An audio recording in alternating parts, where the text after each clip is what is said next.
যখন দেখছো যে সমাজে তোমার কথা শোনার মতো কেউ নেই,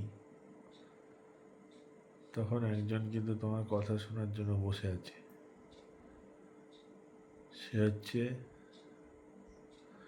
আমাদের সবার প্রিয় এবং সবচেয়ে শান্ত এবং সবচেয়ে নির্মল কোমল, যার জটায় দিয়ে গঙ্গা বইছে, যার হাতে ত্রিশূল রয়েছে, যার পরনে ব্যাঘ্র ছাল রয়েছে, আর যার হচ্ছে প্রকৃত প্রিয় মানুষ এবং ভালোবাসা নন্দী মহারাজ রয়েছে। সেই যিনি এত কিছু পরেও থাকার পরেও কিন্তু তোমার কথা শোনার জন্য তিনি তিনি ব্যতিব্যস্ত হয়ে রয়েছে।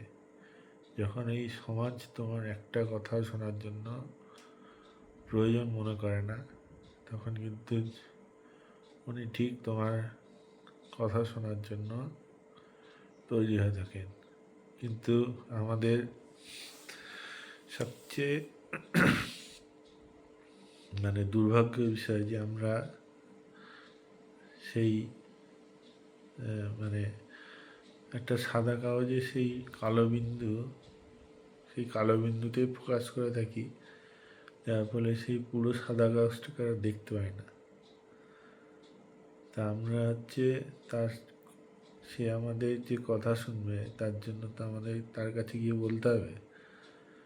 আমরা সেই দুঃখটাকে নিয়ে বুকের ভেতর চেপে চেপে নিজেদের মতো সেইটাকে নিয়ে হাজার উল্টো পাল্টা চিন্তা করতে করতে তার সাথে আর কথা বলাই হয়ে ওঠে না। আর আমাদের মানব মস্তিষ্ক, মানব মন যেটাকে বলে, সেটা হচ্ছে সর্বদাই চঞ্চল। আর মস্তিষ্ক এরকম এটাকে ছোট্ট ঘটনাই বলে। কেননা সমাজ থেকে আমরা প্রত্যেক দিনই কোনো না কোনোভাবে আঘাত পাই। পরদিন সকালবেলা উঠে আবার যখন আমরা রিসেট হয়ে বেরোই, তখন আমাদের সেই কোনো কথাই মনে থাকে না। তাই সে আমাদের কথা শোনার জন্য যখন বসেছিল, আমরা তার কাছে কথা না বলে তার সাথে আমরা নিজেদের মধ্যেই কথা বলে গেছি এবং পরদিন সকালবেলা উঠে রিসেট হয়ে গিয়ে আমরা কি বলতে চাইছিলাম সেটাই ভুলে গেছি।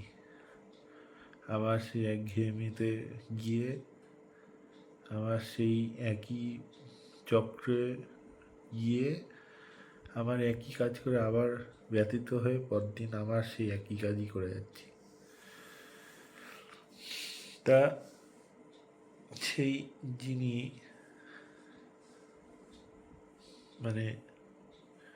ওনার সেই শান্ত কোমল চোখের দিকে তাকিয়ে তুমি যখন তোমার মনের কথা বলবে, তখন দেখা যাবে যে দুটো চারটে কথা বলার পরেই তোমার মনে এত শান্তি, এত পিস, যে পৃথিবীতে যেন মনে হবে আর কোথাও নেই। আমরা ওনাকে খোঁজার জন্য এইখানে যাই, ওইখানে যাই, শ্মশানে যাই, তারপর ওনার যে বিভিন্ন মন্দির তৈরি করা রয়েছে সেইখানে যাই। কিন্তু আমাদের বাড়ির সামনে, আমাদের বাড়ির মধ্যেই, আমাদের দেয়ালের মধ্যেই বা আমাদের মনের মধ্যেই যে সে রয়েছে, তাকে যে একটাবার যদি ডাক দেওয়া হয়, সে কিন্তু সত্যি চলে আসে এবং তোমাকে হয়তো অনুভব নাও করতে পারি, কিন্তু এইটুকু বোঝা যায় যে পরদিন আমাদের যে সলিউশন বা আমাদের যে সমস্যাটা সমাধান হয়ে যাচ্ছে, সেটা কিন্তু উনি করে দিয়ে গেছে। আমাদের প্রকৃতিতে বাতাস, তারপর যেটাকে আমরা হাওয়া বলি, তারপর হচ্ছে জল, তারপর হচ্ছে গন্ধ, এগুলোকে আমরা কিন্তু দেখতে পাই, তো এগুলোকে তো আমরা অনুভব করতে পারি। সেরকমই উনি যখন আসে তখন কিন্তু আমরা একটা অনুভব করতে পারি তার সেই মানে ত্রিশূলে থাকা যে ডমরু, তার সাথে বাঁধা যে ছোট্ট ছোট্ট ঘুঙরু না কি বলে, সেটা যখন উনি যখন এক পা করে এগোন, আর ওনার সেই ত্রিশূলটা যখন উনি হাতে তুলে নিয়ে আস্তে আস্তে আসেন, আর সেই ডমরুতে বাঁধা সেই ঘুঙরু যখন হালকা হালকা বাজে, তখন তো আমার মন কিন্তু আস্তে আস্তেই শান্ত হয়ে যায়। তোমাকে কোনো সাধনা করতে হবে না, কোনো মানে মন্ত্র পড়তে হবে না, জাস্ট একবার মন থেকে তাকে ডাকলে সে যখন সেই ত্রিশূল ডমরু নিয়ে তোমার কথা শোনার জন্য উগ্রীব হয়ে আসবে, আর তুমি যদি তোমার মনের কথাটা একবার তাকে বলে দিতে পারো, দেখবে যে মানে কত না শান্তি। সেই সাগরের মতো চোখে তোমার প্রতি যে এত ভালোবাসা, এত তার টান, সেটা তুমি তোমার সেই মনের যখন এই সমাজ থেকে ব্যথা পাওয়ার কথাগুলো যখন বলে ফেলবে, তখন দেখবি যে আর কোনো মানে ওনাকে বলে ফেলার পরে যে আর কোনো যে চাওয়া পাওয়া বা কিছু আছে বা থাকবে সেরকম আর মনেই হবে না।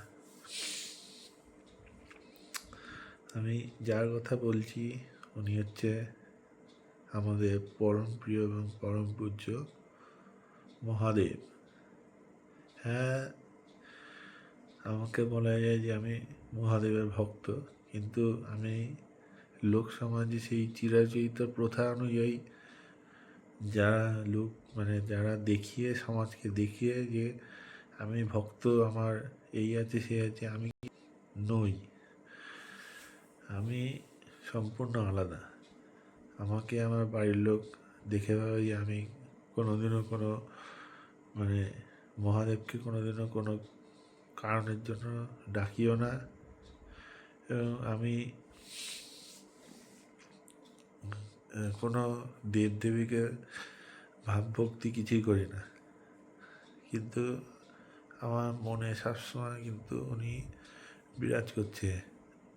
হ্যাঁ, ওনার একটাই বলবো বৈশিষ্ট্য পেয়েছি, হঠাৎ হঠাৎ করে খুব রাগ উঠে যায়, এবং সেই ওনার যে তৃতীয় নেত্র খোলার পরে যেমন চারিদিকে ধ্বংস হয়ে যায়, বিধ্বংস হয়ে যায়, আমার দ্বারা মাঝে মাঝে এরকম চারিদিকে ধ্বংস বিধ্বংস এবং মানে সেই আগুনের মতো জ্বলে ওঠার মতো একটা ব্যাপার সৃষ্টি হয়ে যায়।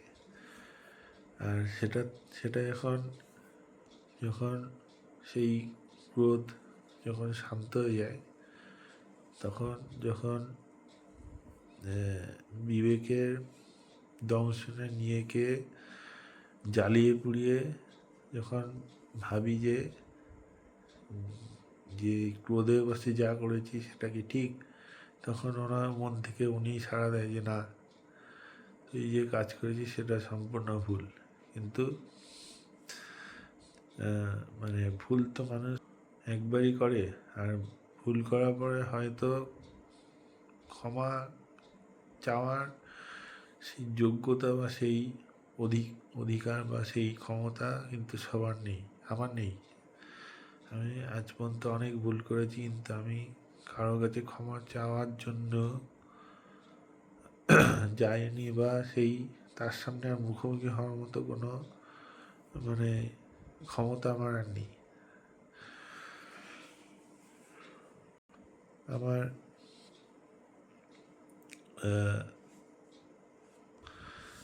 আমার যে ইচ্ছে, সেই ইচ্ছা হয়তো পূরণ হতে অনেক দিন টাইম লাগবে, কিন্তু আমার একটা ইচ্ছা অবশ্যই পূরণ হয়েছে। যে লোকে বলে না যে ভগবানকে যদি সত্যি বা মহাদেবকে যদি সত্যি মন থেকে ডাকা হয়, উনি কিন্তু ঠিক কোনো না কোনোভাবে আপনার সাথে দেখা করে যায়। এবং হ্যাঁ, উনি সত্যি কিন্তু আমার সাথে দেখা করে গেছে। এবং মানে আমি যে রূপে দেখতে চেয়েছি সেই রূপে আসেনি ঠিকই, কিন্তু উনি আমার কাছে এসছে।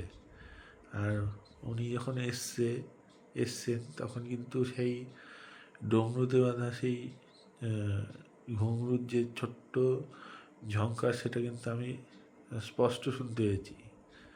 এটা কেউ মানুক চাই না মানুক, এটা কিন্তু আমি আমার জীবনের সবচেয়ে বড় সিক্রেট, বা এটা হচ্ছে সত্যি কথা, যে আমি কিন্তু ওই আওয়াজটা শুনতে পেয়েছি।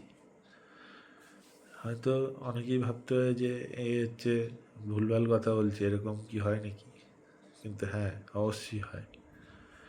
যদি সত্যিকারের মন থেকে ভালোবেসে তাকে স্মরণ করা হয়, সে কিন্তু তোমার পাশের ঘরেই এসে বসে থাকবে, এবং তুমি যখন রাত্রিবেলা ঘুমিয়ে পড়বে সে ঠিক তোমার কাছে এসে তোমার মাথায় হাত থেকে হাত বুলিয়ে তোমাকে আরও শান্ত করে দিয়ে চলে যাবে। আমাদের মানব মানব জীবনে ছোটাছুটিতে আমরা আমাদের মানে প্রতিনিয়ত কাজে এত অশান্ত হয়ে থাকি যে আমরা কিন্তু পিসফুলি ঘুমাতেই ভুলে গেছি। কিন্তু উনি যখন তোমার মাথায় হাত বুলিয়ে দিয়ে চলে যাবে, তখন পরদিন সকালবেলা উঠে দেখবে যে তোমার শরীরের প্রত্যেকটা অঙ্গ প্রত্যেকটা রূপে যে নতুন শক্তি যুক্ত হয়েছে, সেটা কিন্তু ওনারই দান। আমরা একটুতেই ডিপ্রেসড হয়ে পড়ি, একটুতেই আমরা আমাদের জীবন দিয়ে দেওয়ার জন্য চেষ্টা করি, কিন্তু যে যখনই ডিপ্রেসড হয়ে পড়েছে, যখনই জীবন দিয়ে দেওয়ার কথা ভাবা হচ্ছে, তার আগেই আমার ভালোবাসার মানুষ বা প্রিয় মানুষকে একবার স্মরণ করে দেখো। সে ঠিক তোমার যে ডিপ্রেশন বা যে জিনিস নিয়ে তুমি এত হতাশ হয়ে পড়েছো, সেই হতাশা ঠিক দূর করে দিয়ে চলে যাবে।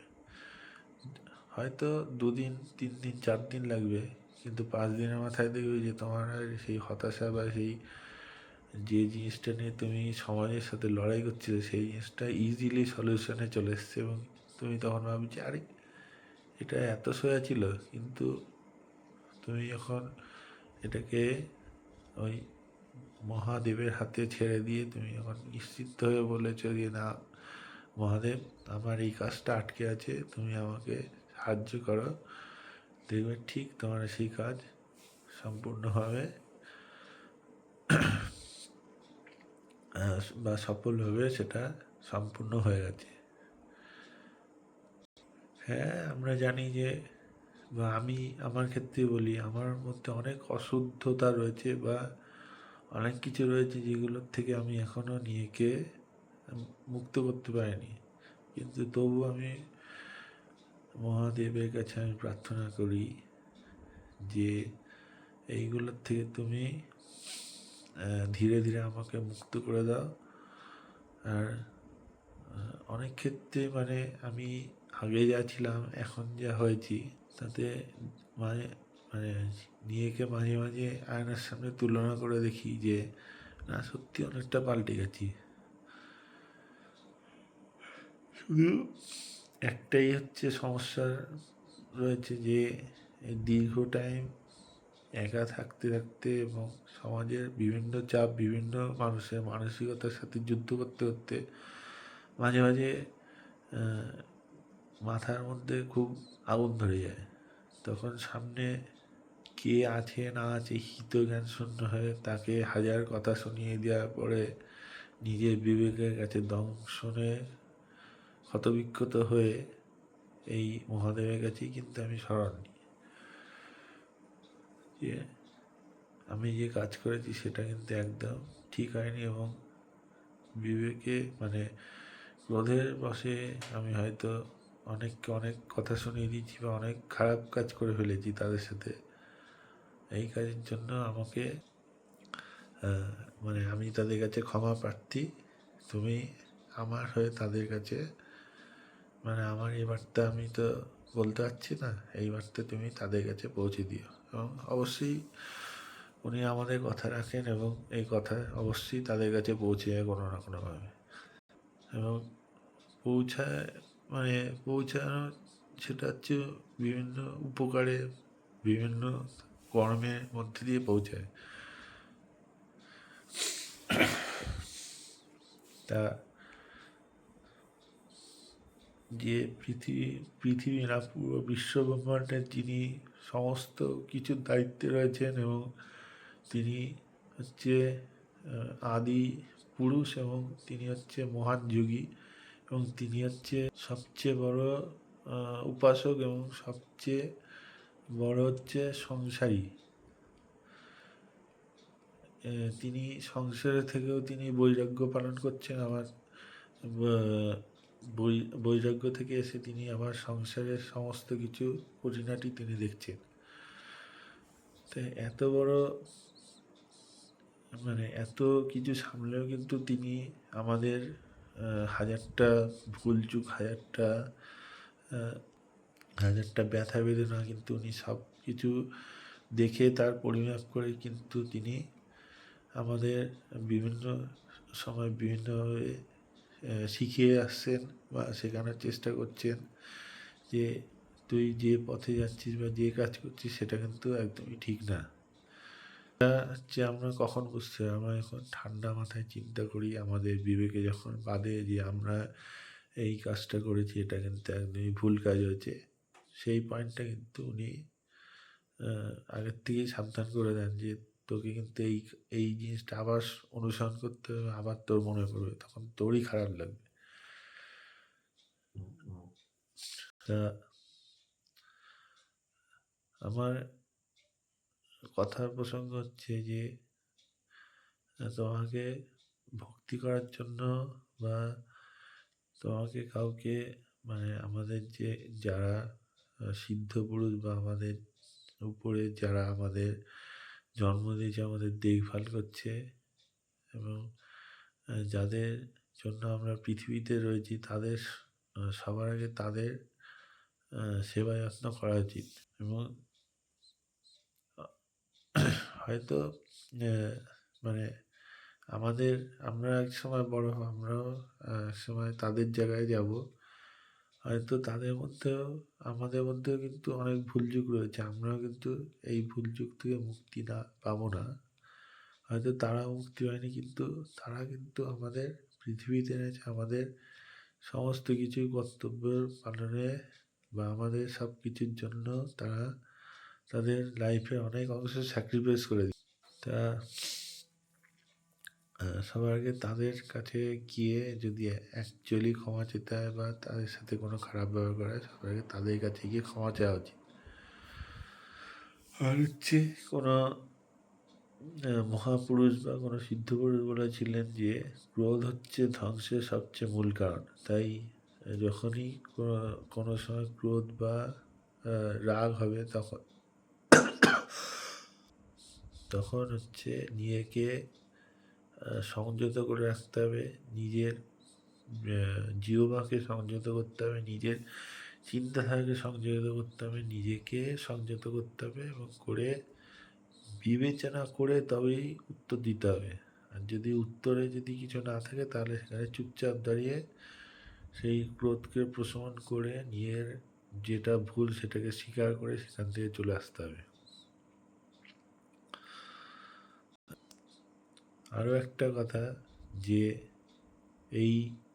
তুমি যখন এই চুপ শান্ত হয়ে থাকবে তখন সেটা কিন্তু সমাজে অনেক লোকেই তোমাকে দুর্বল ভেবে নেয়, কিন্তু এমন নয় যে সে এই জিনিসটা সে প্রতিদিনই তোমাকে আঘাত করে, প্রতিদিনই তুমি সহ্য করে, এমন কিন্তু নয়। তোমাকে একসময় যুদ্ধ করতেই হবে, আর সেই যুদ্ধে কিন্তু এটা তোমার নিজের যুদ্ধ।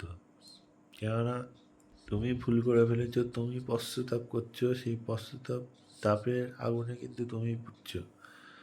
আর সেই ভুলটা নিয়ে যখন সে বারবার করে তোমাকে আঘাত করছে, এই নয় যে তুমি দুর্বল বা কাপুরুষ, তুমি শুধু তোমার ক্রোধ বা তোমার যে সাধনা যা রয়েছে বা যাকে তুমি সম্মান করো তার কথা ভেবে তুমি শুধু সেখানে চুপ রয়েছ। যদি সেটা অতিরিক্ত মাত্রা হয়ে যায় তখন কিন্তু তোমাকে প্রত্যুত্তরে তাকে আঘাত করতেই হবে। এটাই তখন বড় ধর্ম বা বড় কর্তব্য হয়ে যাবে। জীবনে জীবনে অনেক চড়াই উঠতে অনেক কিছু আসবে। আমাদের ভগবান যখন দুটো হাত দুটো পা দিয়েছে, তখন আমরা সমাজে আমরা পারফেক্ট হয়ে রয়েছি।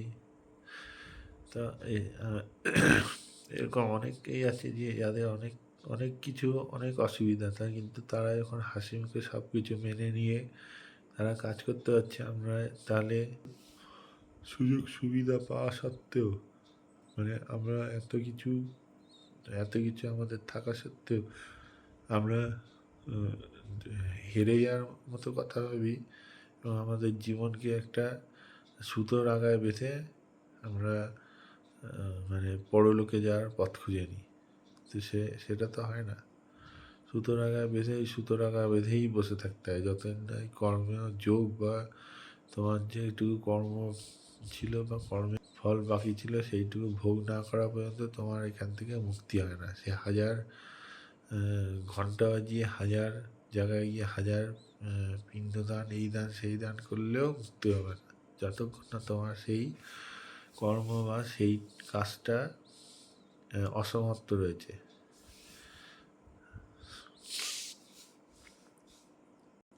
তাই আমি একটাই কথা বলি যে সবার আগে নিজেকে কন্ট্রোল করতে হবে। আর যদি কন্ট্রোল না অসম্ভব হয়ে যায়, তাহলে মহাদেবকে দেখতে হবে এবং তার চরণে গিয়ে এইটুকু নিজের কাছে বলতে হবে যে আমার ক্রোধ, আমার যে উগ্রবাদ বা উগ্রপন্থা রয়েছে সেটা যেন আস্তে আস্তে কমে আসে। এবং এরকম 4-5 মাস করার পরে তুমি 1 বছর পর যখন নিজেকে আবার আয়নার সামনে দেখবে যে তোমার চোখে সেই শান্ত শীতল ভাব চলে এসছে, যার গভীরে লুকানো অনেক কিছু রয়েছে, তা কিন্তু তার বহিঃপ্রকাশ বা সেই যে একটা আলাদাই আভা, সেইটা তখন তোমার চেহারা বা তোমার সেই চোখের গভীর থেকে লোকে দেখতে। তো আমার বক্তব্য এটাই যে তুমি যাকেই বিশ্বাস করো, যার কথাই ভাবো,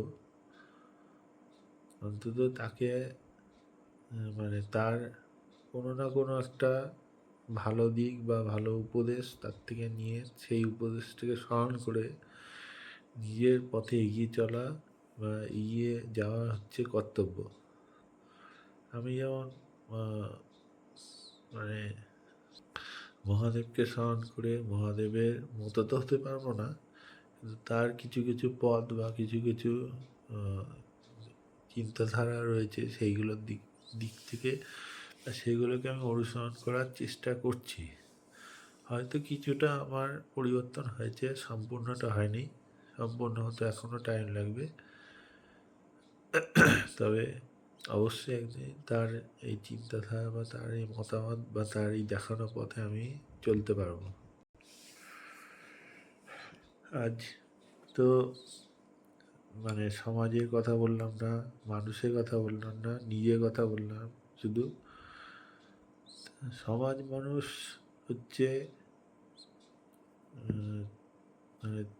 কথা বলতে গেলে সমাজ মানুষ বা আরও যা অন্যান্য রয়েছে, তারা জাস্ট তোমার ক্ষণিকের টাইম দেবে বা ক্ষণিকের জন্য থাকবে। আর তুমি যদি তাদের সাথে মায়ের বন্ধন আবদ্ধ হয়ে পড়ো, তাহলে কিন্তু কষ্ট তোমাকেই পেতে হবে। কেননা তাদের এটাই সমাজের নিয়তি যে একদিন না একদিন কোনো না কোনোভাবে তোমাকে ছেড়ে যেতেই হবে।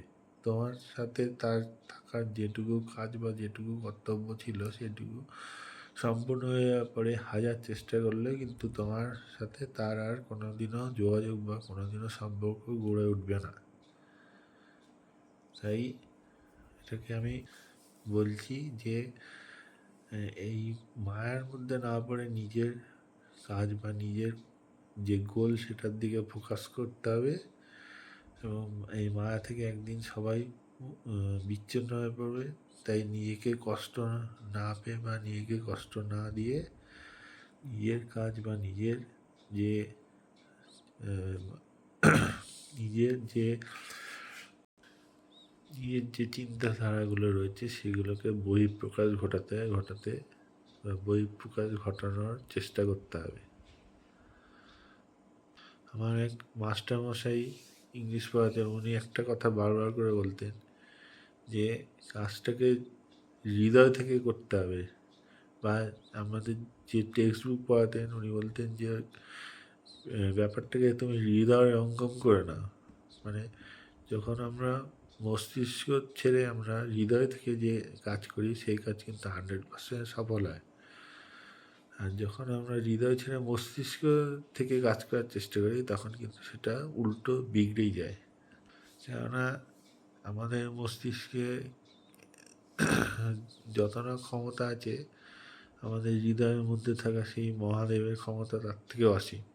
তাই যখন আমরা হৃদয় দিয়ে কাজ করি তখন কিন্তু আমাদের কাজ 100% সফল হয়ে যায়।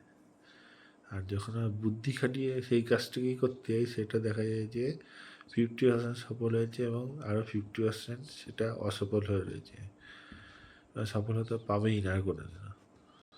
তাই বলছি যে নিজেকে হয় তার হাতে সঁপে দাও বা নিয়ে তার সাধনা করো। সেটা লোক দেখাতে হবে না যে আমি সাধনা করছি, নিজের মতো করে নিজের ভাবে করে সাধনা করো এবং উনি অবশ্যই তোমার কাছে আসবেন এবং তোমার যে দুঃখ বা কষ্ট বা তুমি যে জিনিস হতে চাও সেই জিনিস অবশ্যই হবে। আর একটাই কথা যে এই এত কিছু হওয়ার জন্য কিন্তু কঠিন ভয়ঙ্কর পরীক্ষা আসবে এবং সেই পরীক্ষা কিন্তু অবশ্যই পাস করতে হবে। আর যদি পাস না করতে পারো তাতেও কোনো ভয় নেই, কেননা যিনি পরীক্ষা আছে তিনি স্বয়ংই তোমাকে তখন পাস করিয়ে দেবে। আর পরীক্ষার রূপ গতি ধারা কিন্তু বিভিন্ন রকমের। তোমার নিজের ব্যক্তিগত জীবন বা বাস্তব অভিজ্ঞতা দিয়ে বুঝতে হবে যে এটা আমার সাথে পরীক্ষা করা হয়েছে বা পরীক্ষা নেওয়া হচ্ছে। তখন তাকে স্মরণ করে তুমি সেই পরীক্ষা বা সেই যে কাজের মধ্যে ছিলে সেই কাজের মধ্যে 100% মনোনিবেশ করে দাও। দেখবে যে কাজটা কিন্তু ইজিলি হয়ে যাচ্ছে বা সেই পরীক্ষা কিন্তু ইজিলি তুমি পাস করে গেছো। কারণ হচ্ছে তুমি তুমি যখন ঠিক করে নিয়েছি তোমার 100% দিয়ে কাজ করবে তখন কিন্তু তোমার এই কাজের মধ্যে উনি এসে তোমাকে 50% সাহায্য করে দিয়ে গেছে আর বাকি 50% হচ্ছে তুমি করেছো।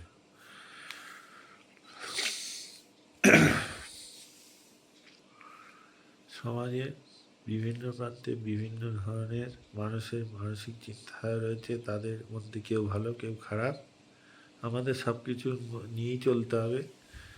আর সবাইকে হচ্ছে নিজের মতো আপন ভাবতে হবে। তাদের কাজ হচ্ছে ক্ষণিকের জন্য থাকা। তাই এই আপন লোকগুলোকে যখন ছেড়ে চলে যাবে নিজেকে বোঝাতে হবে বা নিজেকে কষ্ট না দিলেও চলবে যে এরা হচ্ছে ক্ষণিকের অতিথি। আজ এই পর্যন্তই থাকলো, কালকে আবার নতুন বিষয় নতুন কিছু নিয়ে কথা হবে। আজ হচ্ছে আমি মহাদেবের কথা বললাম, কারণ ওনাকে সত্যি আমার খুব ভালো লাগে এবং ওনার মানে আমার জীবনের যতটুকু উন্নতি হয়েছে বা যতটুকু উন্নতি হবে সেটা কিন্তু ওনারই দান বা ওনারই মানে ওনার 100% অবদান রয়েছে। সেটা বন্ধুরূপে, মাতৃরূপে, পিতারূপে, ভাইরূপে, দাদারূপে, আরও অনেক কিছু রূপে উনি কিন্তু আমাকে 100% সাহায্য করছে। নমস্কার।